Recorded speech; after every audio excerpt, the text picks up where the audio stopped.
नमस्कार दोस्तों, PDA India YouTube मंच पर आपका हार्दिक स्वागत है। मैं कुमार विवेक। बहुत बड़ी खबर आ चुकी है उत्तर प्रदेश की राजनीति को लेकर।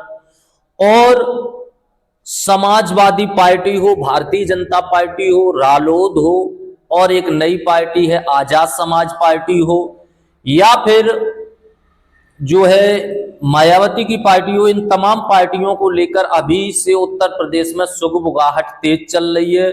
और सारी पार्टियां 2027 के विधानसभा चुनावों को लेकर अपनी अपनी तैयारियां तेज कर चुकी हैं। हर पार्टी 2027 के जब विधानसभा चुनाव आ रहे हैं तो इसमें अपनी अपनी ताकत दिखाने के लिए तैयार हैं। हर पार्टी चाहती है कि हम आगे रहें, चाहे वो भारतीय जनता पार्टी हो, या फिर समाजवादी पार्टी हो, या फिर आजाद समाज पार्टी हो। ये तमाम पार्टियां कहीं न कहीं ये चाहती हैं कि 2027 के विधानसभा चुनावों में अच्छे तरीके से लड़ा जाए। और जब ये पार्टियां अच्छे तरीके से लड़ेंगी तो इनका भविष्य बनेगा और आने वाले समय में ये पार्टियां आगे बढ़ेंगी। लेकिन ये पार्टियां ये भी चाहती हैं कि अगर 2027 में चुनाव अच्छे से नहीं लड़ेंगे तो इन पार्टियों का भविष्य खतरे में आ जाएगा। जैसे समाजवादी पार्टी के साथ कुछ पार्टियां 2022 में चुनाव मिलकर लड़ी थी, उनको अच्छी सफलता मिली थी। उनके साथ साथ समाजवादी पार्टी को भी अच्छी सफलता मिली थी। लेकिन भारतीय जनता पार्टी के साथ कुछ पार्टियां लड़ी थी, उनको भी सफलता मिली थी। और जो भारतीय जनता पार्टी के साथ जो दल आए थे उससे भारतीय जनता पार्टी को भी फायदा मिला था। लेकिन 2022 में और 2027 में बड़ा अंतर होने जा रहा है। कुछ पार्टियां ऐसी होती हैं जो सेकुलर मानी जाती हैं। देश में कुछ पार्टियां थी जिन्हें कहा जा रहा था कि ये सेकुलर पार्टियां हैं, लेकिन उन्होंने पार्टियों ने जब सेकुलर पार्टियों के साथ मिलकर चुनाव लड़ा, लेकिन जब सेकुलर पार्टियों की सरकार नहीं बन पाई तो वो उन पार्टियों को छोड़कर चले गए और अपना मतलब सिद्ध किया, जाकर मंत्री बन गए। कोई केंद्र में मंत्री बन गया, कोई राज्य में मंत्री बन गया।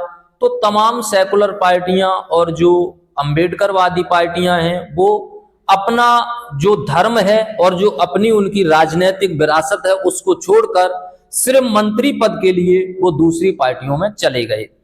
इसीलिए इन पार्टियों को अब लगातार झटका लग रहा है और इन पार्टियों से लोग नाराज हैं। और जो उम्मीद लगाए बैठे सेकुलर लोग थे, वो इन पार्टियों से जो उम्मीद लगा रहे थे वो उम्मीदें अब उन्होंने खत्म कर दी हैं।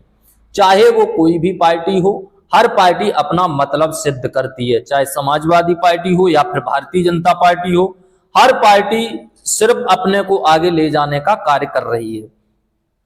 अब बड़ी खबर आ रही है जयंत चौधरी को लेकर और आजाद समाज पार्टी को लेकर। आजाद समाज पार्टी जो अभी देश में नई नई पार्टी है और कहा जा रहा है कि आजाद समाज पार्टी जल्द ही बसपा की ताकत ले लेगी।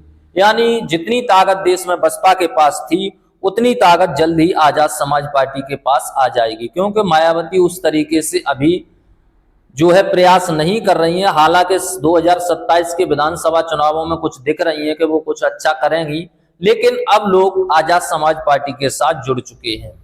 बड़ी खबर आ रही है पश्चिमी यूपी से, जयंत चौधरी को बड़ा झटका लगने जा रहा है, क्योंकि जयंत चौधरी ने 2022 का चुनाव अखिलेश यादव के साथ मिलकर लड़ा था और जितना भी सेकुलर वोट था वो जयंत चौधरी को मिला था। लेकिन जयंत चौधरी मंत्री बनने के चक्कर में समाजवादी पार्टी को छोड़ गए और खुद जाकर मंत्री बन गए। लेकिन उनके जो लोग थे वो उनसे हताश हैं और निराश हैं। जब जयंत चौधरी के जो नेता हैं, कार्यकर्ता हैं, वो लगातार उनसे नाराज हैं, तो अब उनको एक पश्चिमी यूपी में नई उम्मीद दिख रही है। वो है चंद्रशेखर आजाद, जो नगीना से सांसद हैं, अभी उनकी नई पार्टी है। तो पश्चिमी यूपी से जयंत चौधरी को बड़ा झटका लगा है।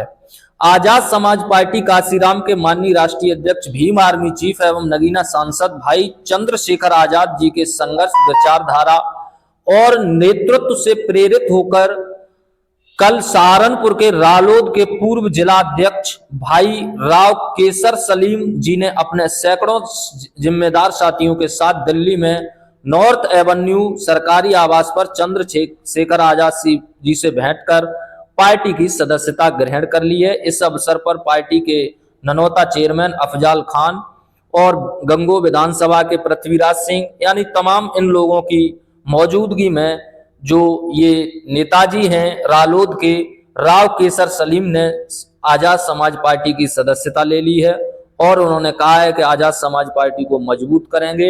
ये पार्टियां भाजपा के दबाव में बिक चुकी हैं। तो केसर सलीम जी ने रालोद को टाटा बाय बाय कह दिया है और अब आजाद समाज पार्टी के साथ नई शुरुआत करने जा रहे हैं।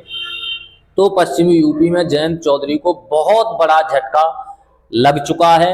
आप लोगों की क्या राय है? क्या जयंत चौधरी ने बीजेपी में जाकर अपना नुकसान किया है? कमेंट में जरूर बताएं। चैनल पर नए हैं तो चैनल को सब्सक्राइब कर लें। वीडियो अच्छी लगी तो एक लाइक जरूर कर दें। धन्यवाद।